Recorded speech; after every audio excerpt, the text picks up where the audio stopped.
Huh? 1, 2, 3, 4. Huh? 1. You're listening to the Union of Muscle podcast, where muscle meets information and inspiration. The views presented here may or may not be those of the host, guest, Union of Muscle, Black Hat Management, or its affiliates. Any information in this podcast should first be reviewed by the corresponding professional, whether that's medical, financial, or legal, before applying it to your life. Well, welcome to the first episode of Union Podcast. Here with my friend Derek. We work out at the gym quite a bit. And this guy, I tell you, he's something. Anytime he's out and around, apparently all these people want him to train them. And so he's always bringing new guys into the gym. They're training with him. He's showing them the ropes, and he's always got good ideas on how to improve your workout. So him and I were talking a little bit the other day about Rich Piana. If you guys watch any of his stuff, he was talking a little bit about the difference between whether you should go high reps and low weight or high weight and low reps. And then I think at Cali Muscle, he referred to someone who was talking about how you only do high reps, low weight if taking the juice. And he says that that doesn't apply, that anybody should look at building muscle through the high rep, low weight method. Derek, what's your take on all that? Well, I mean, I've done it all. The most important thing, I think, is variety. But far as from my perspective, like if I'm on the heavier side of the weight, I never go under 6 reps. If I can't get it at least 6 times, I lighten the load. You don't do a 5x5 ever? No, I always get at least 6. If you're doing 6 reps, how many sets are you doing? At least 4. Okay. 4 to 6 sets. Okay. So you're a 4x6 kind of guy. Yeah, pretty much. 4x6. Yeah. Yeah, I switch it up myself depending on whether I'm doing a cut or a bulk. So if I'm doing a cut, I switch over to a high rep, low weight, and I do it a gradual. I don't just like stop lifting heavy. I kind of try to push. I know where I'm at lifting heavy, and say if I'm doing 6 reps going heavy, I say, well, let me see how heavy I can go going up to 10 reps. Yeah, exactly. And then I keep pushing that, and that's how I work up to doing 20 to 25 reps for maybe 4 sets. So I'm getting about 100 reps out of each exercise when I'm cutting, and that's what I do when I'm cutting, because what I've found, especially in this last bulk, I got sick when I've been doing this bulk, and I noticed that when I got sick, I lost some strength. I wasn't being able to eat a lot, and I dropped 4 pounds, and when I got back into the gym, I'd lost like 10 pounds of strength on most of my stuff. So it's a lot harder when you're cutting to keep up the heavy weight, because you're doing some nutrient depletion or some calorie restriction when you're doing that. So I just found that if you're going to mix up your techniques, for me, that's a good time to do it. And then when I get back in the bulk stage, I don't like jump right up into doing heavy weights again.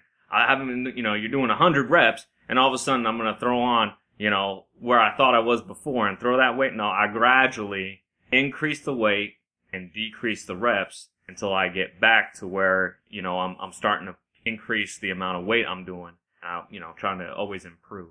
Yeah, that's right, exactly. But yeah, I mean, as far as cutting, you're right. I mean, because you're not intaking the calories or the carbs, so you're going to be a lot weaker, and your weight's not going to be up. But like you said, if I'm in a cutting cycle, I keep my reps somewhere between 10 and 15, doing 3 to 4 sets. Then I take less rest in between, and usually do 4 to 5 different exercises. How long is your cycle? Do you cycle on and off a cut in a bulk, or? Yeah, as far as whatever type of workout I'm doing, 4 months is my max time. Like, type of exercise, type of cycle, 4 months. Like right now, I just started a cycle where I'm doing 3 days of weightlifting and 3 days of cardio. Like Monday, I'll do chest and arms. Tuesday, I'll do back and shoulders. And Wednesday, I'll do legs. Then the next week, I'll do chest, arms, and legs and abs. Then shoulders and back. Then 3 days after that, I'll do all cardio.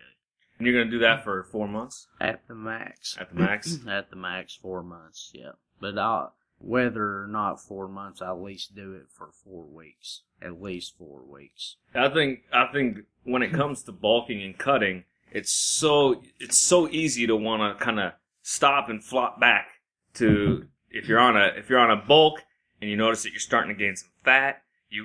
A lot of people want to kind of say, well, I'm starting to get fat, so maybe I should do a little extra cardio. And that's fine. But especially when you're on a cut, you need to like really dedicate that time that you set out to dedicate. If you're doing 4 months, to really dedicate it to that. Because if you start flip flopping your food and your diet and what you're doing, you're not going to get the full benefit of that cycle out of it. Now, if you're taking a totally different approach where you're just always changing things up, I think that's a very different approach to bodybuilding than really getting in those cycles of a cut and a bulk phase, which you can do. Yeah. Now, as far as my diet, I pretty much keep it the same.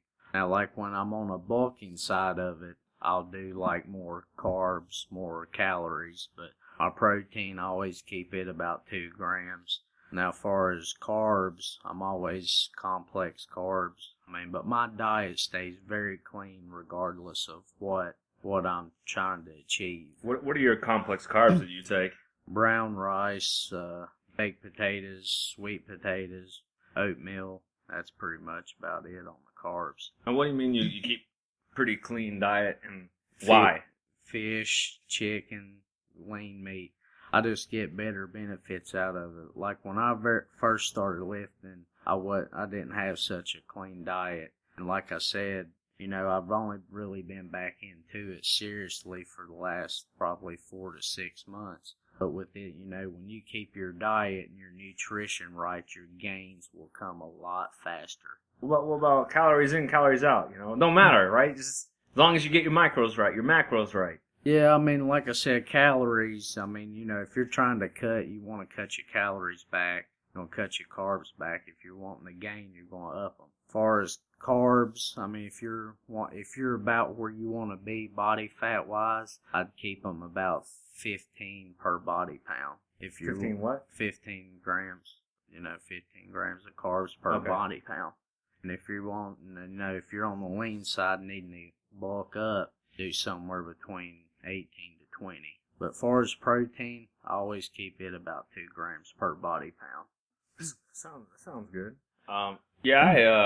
Last bulk I did, I got up 10 pounds above where I was when I started for that bulk. But I noticed that I was getting kind of plump. I was feeling kind of stayed puffy. I saw this. I wasn't getting flabby at all. It wasn't flab, but I was just expanding like a marshmallow. Everything was getting a little bit bigger. But more like a marshmallow than like some good defined cut muscle, and that kind of freaked me out a little bit. So this bulk, I'm trying to do more of a what I would call a clean bulk, where I'm not trying to put on a lot of extra weight. I'm just trying to what I'm trying to do is trying to manage how many calories I need to intake, try to push that to the point to where I can burn off anything extra through cardio.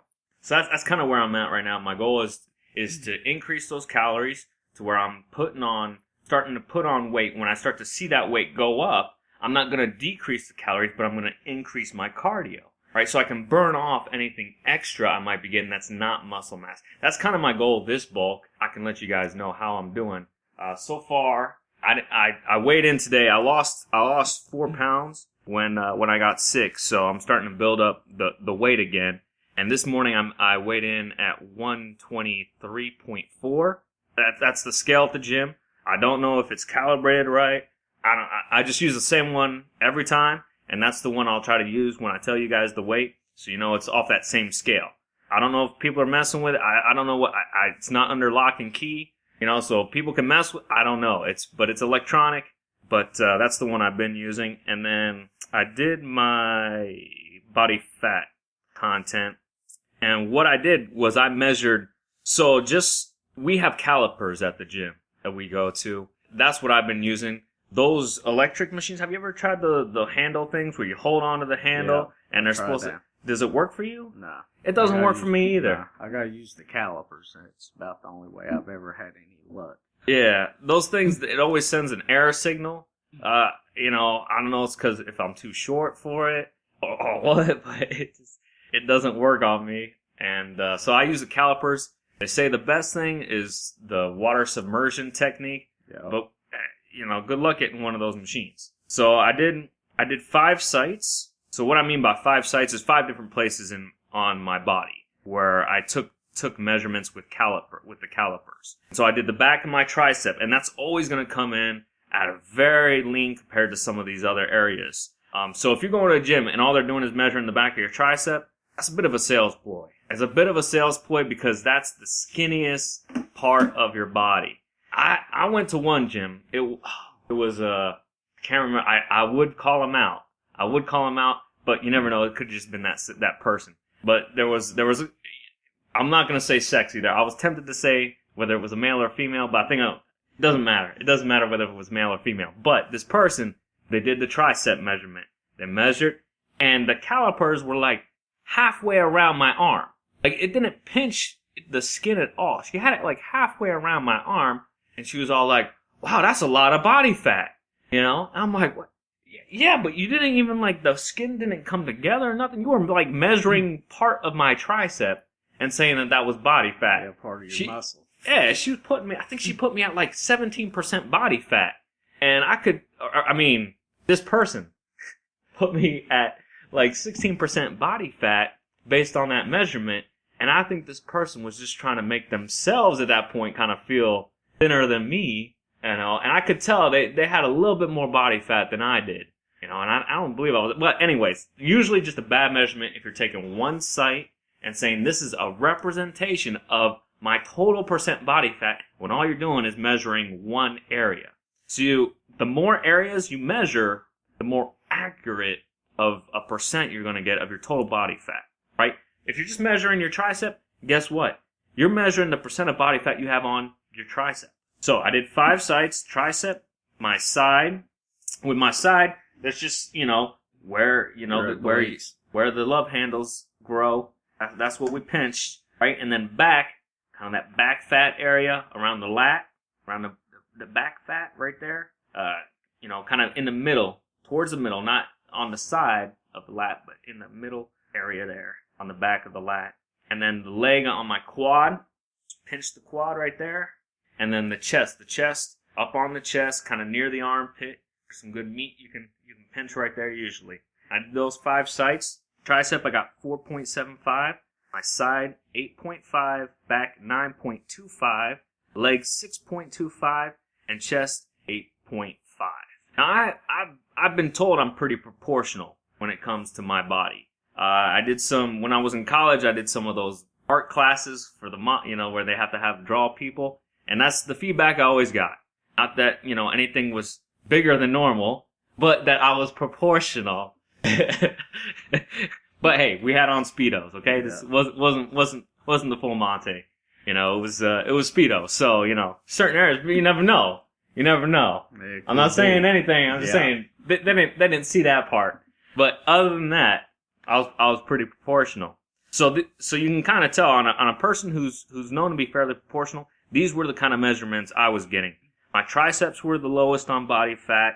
My legs were next. And then side and chest were fairly equal. They were exactly equal, actually. And in the back, I had the most amount of fat on.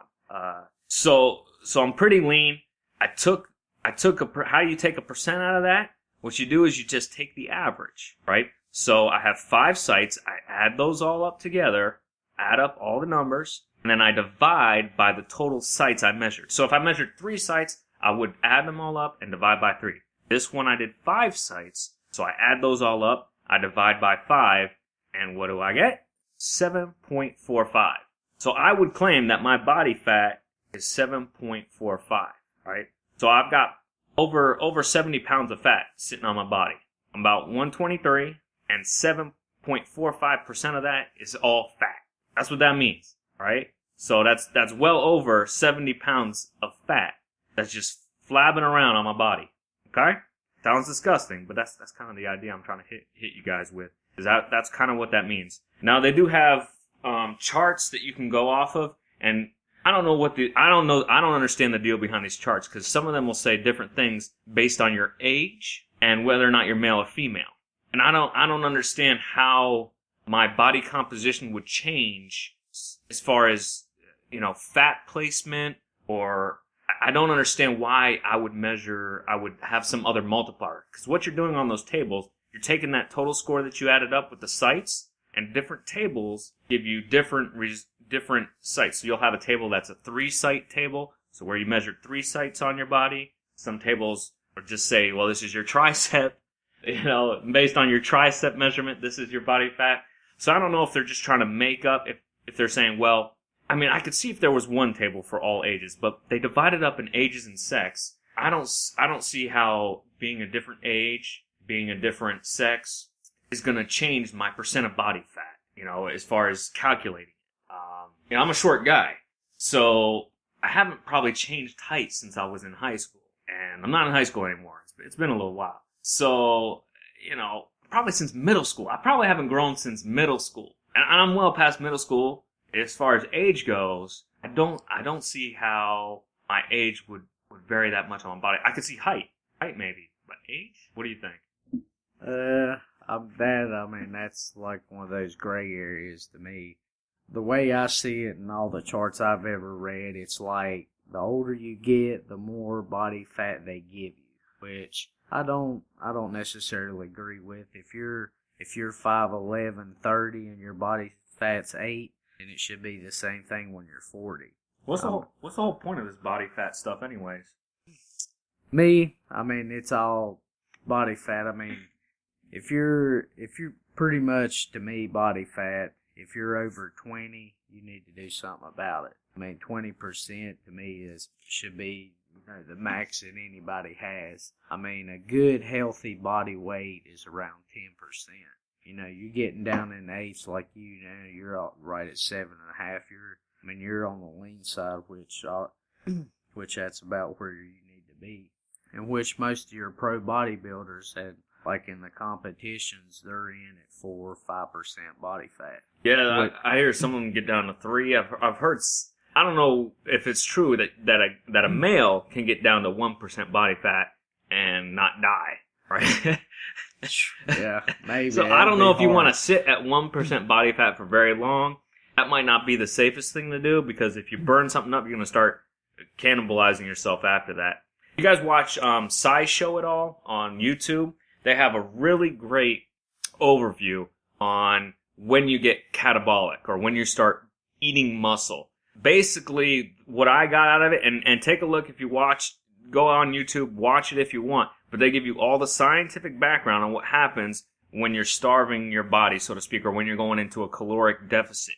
What's going to happen first is you're going to burn up all the fat before your body starts burning muscle. Unless you've got some abnormality genetically, that's what's going to happen, is you're going to burn all your fat first. So people who think that, people who think, well, they're starving and, that they've been in caloric deficit for a while, and they're like, oh, I'm eating up muscle. You're probably not eating up muscle until you eat up all your fat on your body. So you got to get down to pretty much 0% body fat before your body's going to start eating muscle. And then after muscle, and it goes to the organs. And that's when, once it hits the organs, you're basically knocking on death's door. Yeah.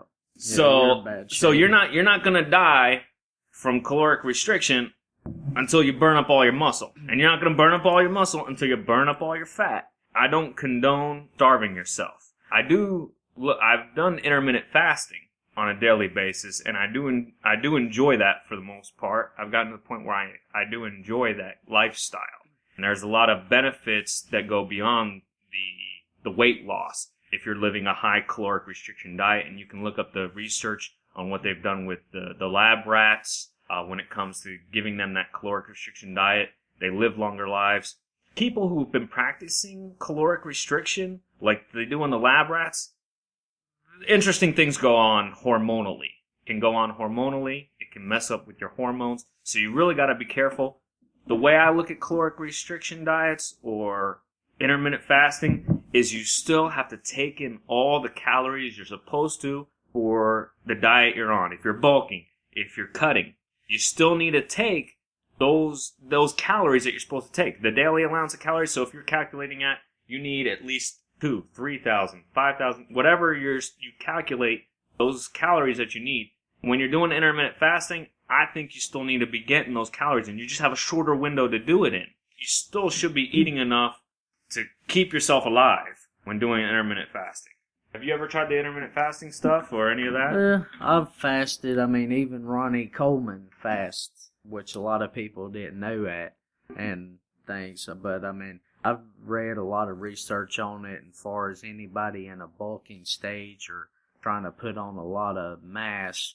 They say to restrict yourself to 12 hours. Like if you can go 12 hours without eating.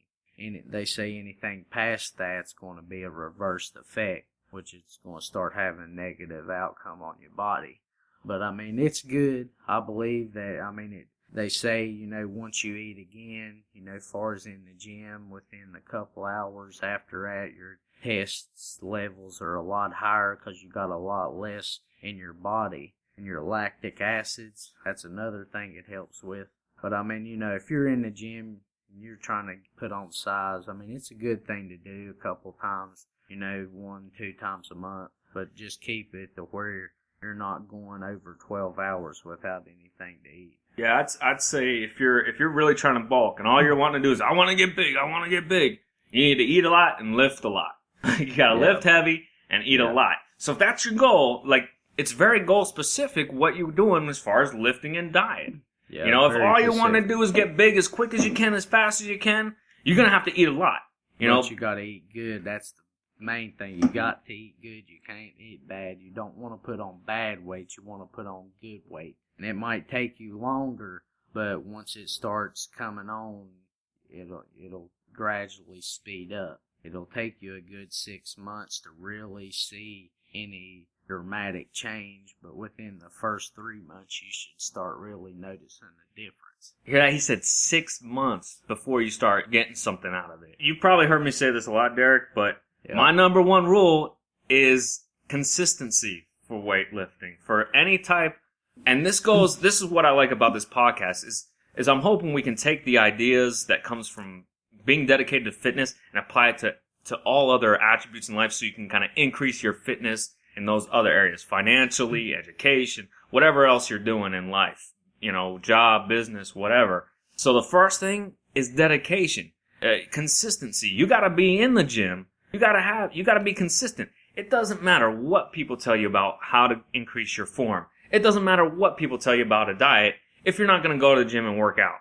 If you're not going to go to the gym and work out, it's just going to go in one ear and out the other because you're not in it. You're not consistently getting in there and doing it. If I see someone who's consistently in the gym, going at it every day, I'm more likely to want to help them out than if I see them in there once. I might help them out if they look like they're new and they don't know what they're doing, just so they don't hurt themselves. You know, because nobody's going to come back, you know, if they do something stupid and hurt themselves. But other than that, you know, I try to just make sure that they're getting in there, they're being consistent. You know, and the rest isn't going to matter. No, all this diet stuff. No, that's right. Time. That's number one thing. Time. Everything takes time. I mean, you can't rush it, especially when it comes to bodybuilding, any specific goal you want, or if you're just wanting to get in there to get the goodness out of it. I mean, not everybody wants to be a bodybuilder or big, or, you know, not everybody wants to have 4% body fat, but I mean, it will, like he said, it will change a lot of things in your life. I mean, a lot of guys that I've trained and worked out with tell me that the way they feel when they go to work, they feel so much better. The way it makes them feel, they are a lot better mood, everything. I mean, it really does. It helps a lot of different things. Yeah, they said getting into the gym, working out on a good basis, increase the endorphins in your brain. That's kind of what it's a reward system your brain has to tell you you're doing good and that the activities you're engaged in are beneficial for you. And it can become an addiction. I'm pretty much addicted to working out and being healthy, and I love it. It helps. It does more for me than just looking good. I like looking good. You know, I do enjoy that. And economically, it's beneficial to look good. You're gonna earn, on average, people who look better are more likely to get the jobs, are more likely to keep the jobs, and people think you're actually more intelligent. Like, well, unless you're like super huge, then consistency, they don't think you're all that. But normally, if you have a healthy looking body, a healthy looking physique, a healthy looking smile, which I think comes from all this, it's going to be better for you economically as well.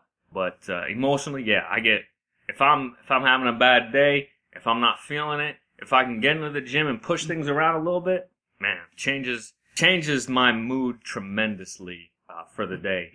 Oh yeah, I mean, it always does. I mean, but you just got to get in there. That, like he said, that's the number one thing. You got to get in there.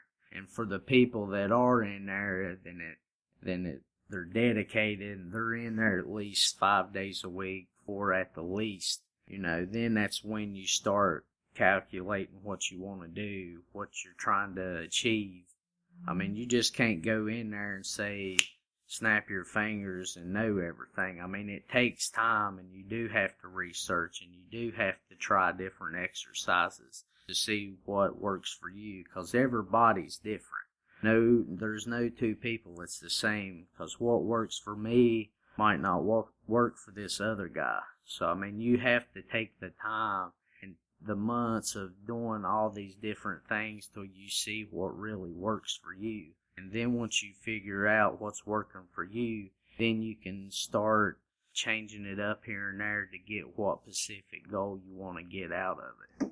I like how you said 5 days a week. I'm an everyday week guy, and sometimes twice a day. But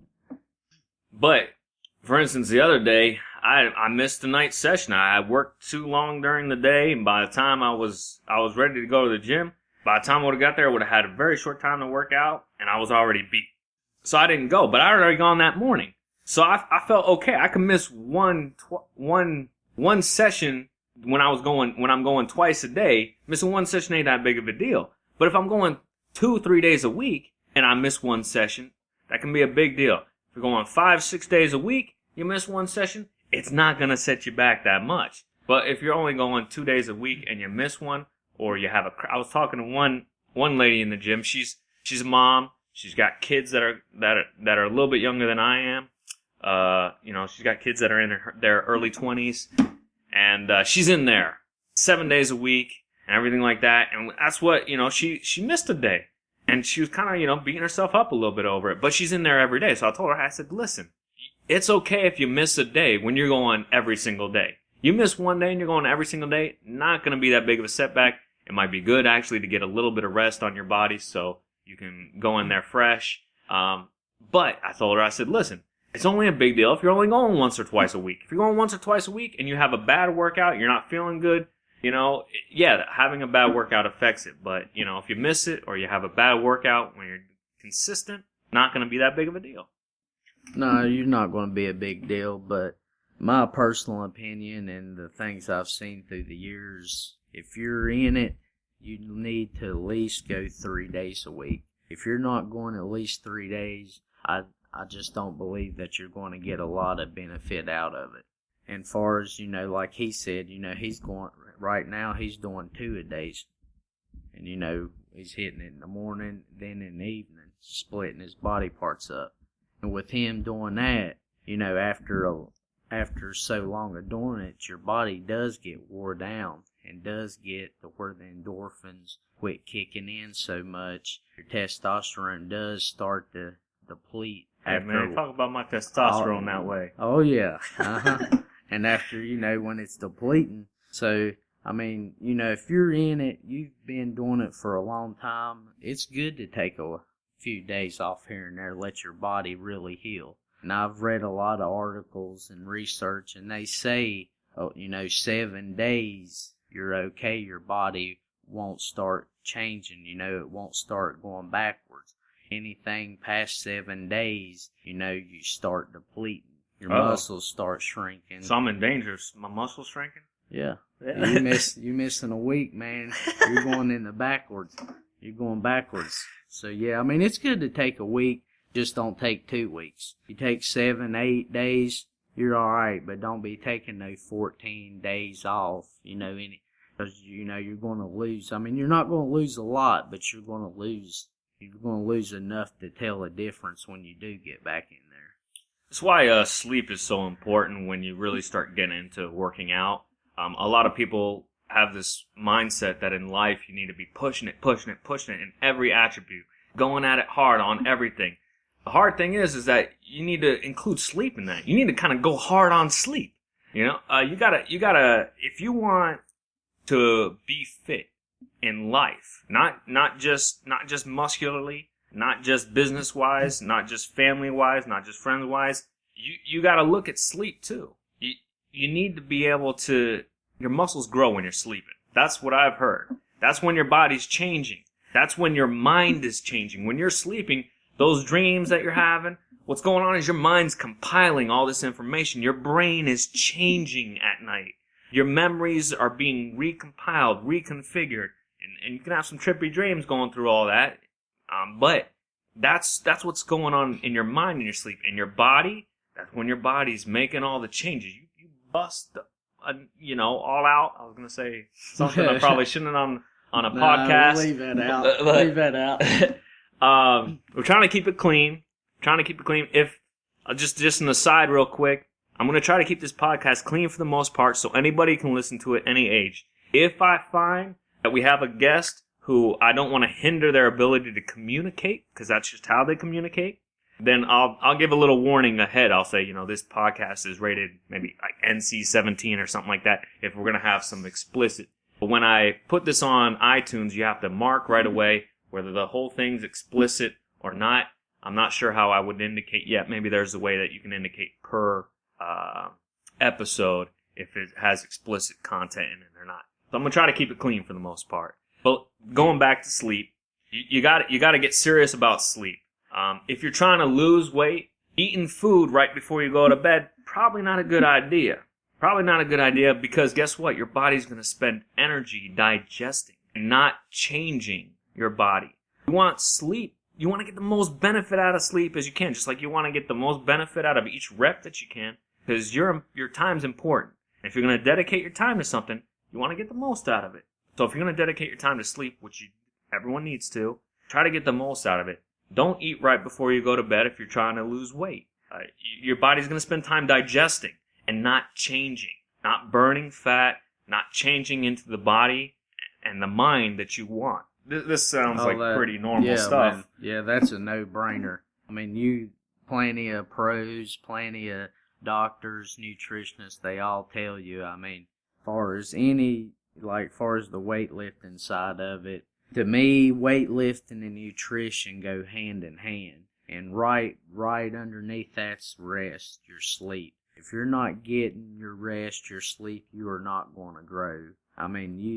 Depending on age, I've seen them charts, read the articles. Well, if you're this age, you only need this much sleep. If you're me, I think you need at least 6 hours, but more on the 7 to 8 hours every night.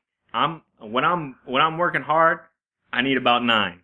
Doing 2-a-days, I need about 9 if I want my body to grow. If I cut my sleep short, sometimes I have to for work, I'm only getting maybe 5 to 6 hours. For me, that creates a really rough day, and I can feel it in my muscles. I'm sore for longer. My body's not able to get that pump that I want as quickly when I'm not getting enough rest. It's awesome to be able to get up at 3, 4 in the morning, hit the gym when it first opens, come back at night when it closes out. But that leaves me very little time for sleep. And I got more to do in life than just lift. Like, to be honest, I love it, but my life is more than just working out. And so I have to have both a strong mind and a strong body. And that comes from trying to get the sleep that you can. Lately, I'm trying to set my alarm to tell me I need to go to bed. Because I get caught up in stuff.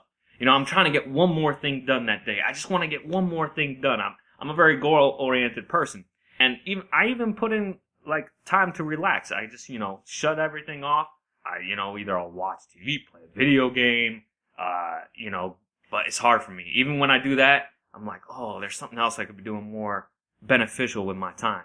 But I'm starting to set an alarm saying, okay, I want to try to start heading to bed at about 10 o'clock. 10 o'clock for me, that's my work schedule. Different people have different work schedules. But for me, I should be ending my day at about 10, getting into bed so I can get in the sleep I need. You work third shift? Yeah, right now, I'm working third. So I hit the gym right after I work, and then, at the latest I'm up, I'm always in the bed by 2. That way I'm getting my 7 or 8 hours. And some days, like he said, you gotta read your body. You know your body. Nobody else does. And after you've done this a while, just like Kai Green, I think he's one of the best guys as far as reading his body, knowing what he needs to do. But you know when you need more rest. You know that, today I'm going to need 9 or 10 hours. I really had a hard day at work, and I put a real hard hour or 2 in on legs. I mean, you can calculate it, but like I said, me personally, I would never get less than 6. And far as like he's talking about in life generally, if you're not getting no sleep, you're not going to be 100% at anything you do. So you need your 6 to 9. So, I mean, like I said, once in a while you might need 10 hours. It just depends on what you're doing and how your body's reacting to it. Yeah, and at different ages, you're going to need a different amount of sleep. My grandfather, he'll go to bed at 8 o'clock at night, and he'll get up at like 6 in the morning. But he's not sleeping that whole time. He has to get up. He gets up, wakes up. He has a hard time getting to sleep, so he actually goes to bed super early, so that way he's in bed long enough to actually get a little bit of sleep, because he's not sleeping that whole time. So that's what he has to do in order for him to feel good in life, is he goes to bed super early, 8 o'clock, he's tucking in, and 6, 7, 8, depending on how much sleep he was able to get during that night, he'll get up. But he doesn't need that much sleep. He doesn't get that much sleep, but he has to dedicate that time to sleeping. Babies falling asleep every 3 hours, I think it is on average. Babies are falling asleep, waking up. So that's kind of our closer of our natural circadian rhythm as far as sleep. We had to change that when we decided, well, we need to farm the land. So let's get up when the cows are ready to get milked, and we gotta wait. Those cows, they need to get milked, so you gotta be there to milk them. So we had to change our sleeping patterns as a society for farming and agriculture, and then that changed over into factory lifestyle, where you gotta get up and do your shift, get your lunch break, come back, do it again. So you're not, eating every 3 hours. I don't know, what is it? Are they sleeping every? I can't remember.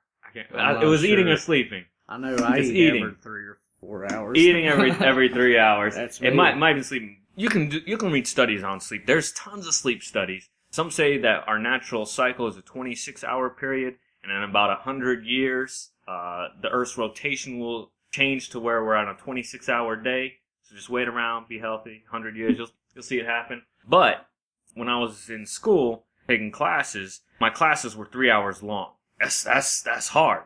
So I ended up changing my sleep schedule. I would go 3 hours, take a quick nap for 30 minutes, eat, then I'd study or go to the class for 3 hours. Then I'd take a 30-minute nap, wake up, eat, And so I divided my day up into like 6 days. At night, I would sleep maybe 3 to 4 hours at night. But if you calculate all up those 30-minute rests I was doing, I was getting about 7 hours. I was still getting about 7 hours of sleep, but I was just dividing it up during the day. You can do that's a hard way to live, but that's what I felt I needed to do when I was doing that intense studying. But I was still getting that sleep. So you can do you can have a lot of fun in life, kind of managing these to fit your lifestyle. But it can be done with some dedication and thinking about it. You gotta be smart in life. Be smart. Hey, you're gonna live, right? You gotta live anyways. Might as well try to be smart about it, so you can live a long, happy life. An old apartment buddy of mine, we joke around, say, why do people say, hey, you only live once, and that means now you can go be stupid, right? Hey, you only live once, so you might as well jump off this cliff. Hey, you only live once, you might as well go, attack a bear. For me, if you believe that you only live once, why does that give you an excuse to go do something stupid? Hey, you want to eat this hot tamale, and put the hot tamale juice in your eye? You know what? Hey, I only live once, so I'm not going to do that. Yeah, be smart, be healthy. I mean, you want to enjoy life, but you don't want to have no regrets. That's for sure. What's interesting is that in life, we seem to gauge on whether, you're being brave or whether you were stupid on the outcome. I think it's kind of interesting, right? Say if there's something heroic that needs to happen. You gotta jump off a cliff to save somebody. If you happen to jump off the cliff and hurt yourself tremendously, people are going to look back and say, oh, that was so stupid. They'll look and they'll think all the possible different ways that you could have helped in that situation without jumping off the cliff and injuring yourself. But let's say you jump off the cliff and miraculously you don't get hurt. You save the day, you save the person, and everything comes out all right. They'll go, wow, that guy's a hero. That guy's brave. Or that person's a brave. That person's a hero. So it's interesting how we look at the outcome of it and we say, hey, that was either stupid or that was brave. Now, there's some things that just seem really stupid off the bat, but even skydiving, even jumping off of a plane with nothing but a piece of fabric to catch you, if you would have told that to somebody good, 100 years ago, they would have said that was really stupid. But today, because it's fairly safe practice and not many people die from it, they go, oh, wow, that's kind of brave. That's kind of brave of you to jump out of a plane with a piece of fabric to catch you and keep you from smacking on the earth. I think that's kind of interesting. But we do the same thing in the gym, right? Same thing happens in the gym. You get your ego in the way. They go and say, oh, man, you got to lift that way. You got to, you've never lifted 100 extra pounds that you've never done before. Go for it. Be brave. But guess what? That could actually probably be a stupid thing. Sorry to say. Letting your ego get in the way of the weights you're pushing is more likely a stupid thing than a brave thing. Now, you can push a couple extra reps. I think that's probably the way to do it, right? Yeah. Is maybe push some reps. Encourage each other to push some extra reps. I would do more, starting out. I mean, like a good saying always is, leave your ego at the door. I mean, you don't want to have your ego in there. And I mean, you're going to get stronger. Like we were saying before, time. Yeah, you might only be able to bench 135 now, but give yourself a year and see how much you're benching then. I mean, you can go up, but you don't want to danger yourself, like he said. You don't want to do something stupid, because if you do something stupid and injure yourself, guess what? You're not lifting. Or you tear a rotator cuff, you tear your tricep, pec, chest muscle, your quad, meniscus in your knee, you're done. Your legs or whatever body parts you mess up, and you're going to be out of commission for a while. Then all your gains are going to go right out the door. But he's right. You don't want to be stupid. You want to be right about it. And like I said, if I can't get it 6 times, I'm not trying to lift it. I'm not like one of these guys in there pushing all out just to get that 1 or 2 reps. And to me, form is very, very important. If you're not lifting it right, then you might as well not be lifting it. Because take, for instance, chest. We see this a lot on chest and a lot on squats. Yeah.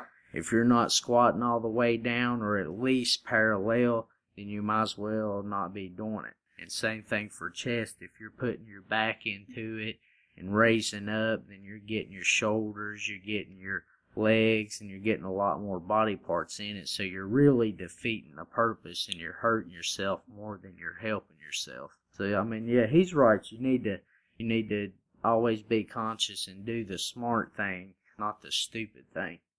Yeah, and it really comes down to results. So, I mean, you got to be smart ahead of time. You kind of have to look into the future and say, is lifting this going to be stupid or brave, right? If there's a high chance of injury, probably more like the stupid thing to do. If with a good amount of heart, what they might call it, or bravery, you think you can push your way through that, get a spotter. Get a spotter, and then push your way through it. And make sure that you get a spotter and that knows how to spot right. We can talk about that at some other podcast on spotting and things like that. But on the squats, sometimes I do put on extra and I don't go all the way down. But I do that at the end. And what I'm trying to do is trying to trigger my body to put out growth hormone and also get my body used to hefting larger weight. And so sometimes I'll do that, but it's not for that exercise. Like I'm not putting a bunch of weight on the squat rack and doing what I call quarters and pretending they're real squats. No, I'm just doing the quarters so that way I can trigger my body and get my body used to the idea that it can hold up heavier weight. I haven't looked at the research. I could be all full of it at this point. But from what I heard, and I could be wrong, that doing those kinds of extra heavy weight, but in a very safe way, you can trigger your body to release growth hormones because your body's saying some type of exclamation saying, hey, this guy's putting me under way more pressure and stress than I've ever been under. I need to grow. I need to change. But I don't go all the way down. I go very little bit. If I think I need some spotters, I get some spotters. But I don't consider that a squat at all. I call that a quarter. I'm just doing a little bit just to get my body used to that weight, just to hold it there, just to heft it. Hopefully, the idea is that mentally and physically, it prepares me to lift more later. But I'm not calling that a full rep. And you're only doing that on your last set, right? Yeah. See, that's exactly right. You're doing all the work before, which he was talking about the research of releasing growth hormones. I've read a lot about that, and all the research I've seen comes out about 82 to 90% truth to that especially legs. If you're putting that heavy weight, that your body will release more growth hormones. Why more in the legs? I don't know. I guess because you're pushing a lot harder than any other body part. But like he said, once you've done it, or if you've been in there doing it, what he's talking about, getting used to it. If, say, you're only squatting 315, put 405 or 495 on your back and just get it off the rack, and you'll see what he's talking about. You're getting your body used to that weight. But like he said, he's doing it in a safe manner. He's not doing anything to injure himself. But yeah, he's getting his body used to it mentally, physically, because just holding it and getting stable to squat, it's a lot of work too when you get in the higher weight. Yeah, I mean, if you're going to try something like that, don't try it unless you're safe about it, okay? So I make sure, if I don't have a spotter there, that I put those safety bars on. There's some safety bars you put on. I put them right there. If I drop, that bar drop, it's not going anywhere. Like, I don't give a lot of room for error when I'm putting that much weight on. That's called being brave, not being stupid, alright? The big difference on that, you can get stupid real quick by not putting in the safety measures. Doesn't matter if you're in a rush. Doesn't matter if you want to show off. Because guess what? All that goes down the drain the minute it goes from brave to stupid. Yep. I mean, just the little things is a lot too. I mean, the placement of stuff, how you place your feet. I mean, like he said, we'll talk about this stuff on a later podcast about spotting and form and, the difference, just the little things you can do. But yeah, I mean, even being safe, it's just the little things. I mean, if you need a leg wrap, if you need to do that, you need to do it. And I even see guys, I mean, a lot of guys won't even tie their shoes. And I mean, I think that's just so stupid. I mean, come on, man. At least, I mean, if you're going to do some hack squats, you need to tie your shoes. You need to support. I mean, and things like that, I mean, will make a big difference. Yeah, if someone makes fun of you for not tying your shoes at the gym, they're not doing it because they're trying to be a bully. They're doing it because they care about your safety. Like, so a little nudging people at the gym, that's okay. If you're doing it out of love, if you're doing it because you want them to be safe, but nudging somebody because you think they could, they're not going as heavy as you, they're not as strong as you. Hey, I'm not gonna hide that I'm a short dude, but I lift pretty strong. A lot stronger than dudes, who are a lot taller than me, But I don't let them goad me in to lifting monstrous size lifts, just because I live well for my height. Hey guys, I want to thank you for really tuning in to this broadcast. I want to bring you good, relevant information, but I also want to make it fun. I want to make this an enjoyable time for you guys. So I hope you get a lot out of this, both as enjoyment, both as education, and really motivate all of us to have a fit, healthy lifestyle in all areas of life. Next, episode 2, we're going to have Charlotte Snow on. Charlotte's a professional athlete. He works with Betancourt Nutrition, professional athlete. We'll also have Jay Murphy on, a good friend of ours from the gym. He's a personal trainer and a self-defense coach. So we're going to have them on next week to talk about fitness and self-defense. Live strong and prosper. Do you have a question or comment about the things discussed in this or any episode? Please visit unionofmuscle.com and go to the podcast section. Here you can find areas under each episode where you can make comments, suggestions, and talk with others about the information presented or any other thing that suits your fancy. You've been listening to the Union of Muscle podcast. All rights are reserved by the content's creators.